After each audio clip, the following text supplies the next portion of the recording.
আসসালামু আলাইকুম সম্মানিত দর্শক বন্ধুরা ডাক্তার ইউনূস কিন্তু আজকে একটা সেই কথা বলছেন যে কথাটি বললে আপনারা অবশ্যই হাসতে বাধ্য হবেন। মানে শেখ হাসিনাকে ইঙ্গিত করে বলছেন যে ডাক্তার ইউনূসের বিশেষ সাক্ষাৎকার, জেলে না গিয়ে বঙ্গভবনে শপথ নিলাম।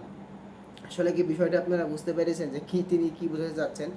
যে বলছে জেলে না গিয়ে বঙ্গভবনে শপথ নিলাম। আসলে মাননীয় সাবেক প্রধানমন্ত্রী, স্বৈরাচারী প্রধানমন্ত্রী, অবৈধ প্রধানমন্ত্রী যেটাই বলেন, তো শেখ হাসিনা কিন্তু বহু রকমভাবে ট্রাই করেছে ডাক্তার ইউনূসকে জেলে দেওয়ার জন্য, আসলে তাকে শাস্তি দেওয়ার জন্য। তারপর এই সেই কত হাবিজাবি আলোচনা নিয়ে করা হয়েছিল। হ্যাঁ, তো ডাক্তার ইউনূসের আজকে বিশেষ একটি সাক্ষাৎকার তিনি বলছেন জেলে না গিয়ে বঙ্গভবনে গিয়ে শপথ নিলাম।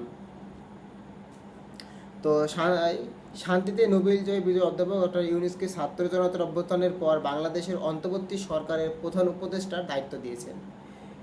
দেশের দেশের দেশের অভাবনীয় পরিবর্তনিত রাজনৈতিক পরিস্থিতিতে শিক্ষার্থীদের বিশেষ অনুরোধে এ দায়িত্ব নিয়েছেন ডাক্তার উপদেষ্টা প্রধান ডাক্তার ইউনূস। নতুন বাংলাদেশ নিয়ে মানুষের স্বপ্ন গুরুত্বপূর্ণ নানা খাতে সংস্কারের মাধ্যমে দেশের স্বপ্ন বাস্তবায়ন, গণতন্ত্রের উত্তরণ, চলমান পরিস্থিতি নিয়ে তিনি একটি একটি সংবাদ মাধ্যমে এসে কথা বলেন এবং অর্থনীতিবিদ। সাক্ষাৎকার নিয়েছেন প্রথম আলো সম্পাদক মতিউর রহমান ও কূটনীতিকদের প্রতিবেদন রাজিক ইজাজ। ছাপা পত্রিকায় ও প্রথম আলোর অনলাইনে দীর্ঘ এই সাক্ষাৎকারে 2 পর্বের প্রকাশ করা হয়েছে। এই সাক্ষাৎকারে প্রথম আলোর ইউটিউব চ্যানেলে দেখতে পারবেন 2 পর্বের সাক্ষাৎকার।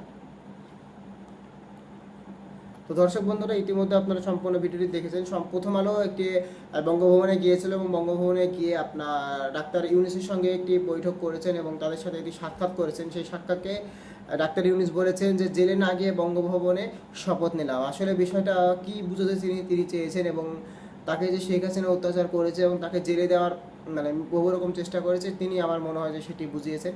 আর এ বিষয়ে আপনার গুরুত্বপূর্ণ মতামত থাকলে অবশ্যই আপনি ভিডিওর কমেন্ট বক্সে কমেন্ট করে জানিয়ে দিবেন।